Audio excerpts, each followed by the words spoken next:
మింగినట్టుంది కదా మూతి దగ్గర ఏదో ఉంది దానికి. భయపడిస్తుంది అది.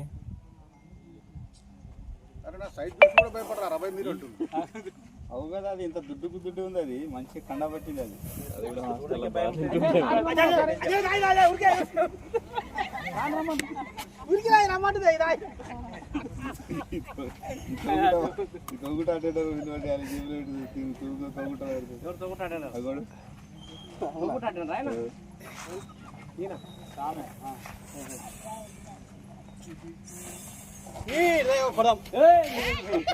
ఇంత కష్టపడి పట్టింది వాటిని చంపడానికి కాదు.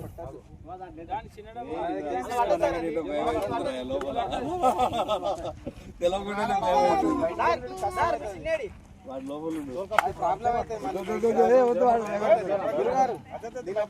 సంచి లేద్దాం, గొన సంచి లేద్దామా?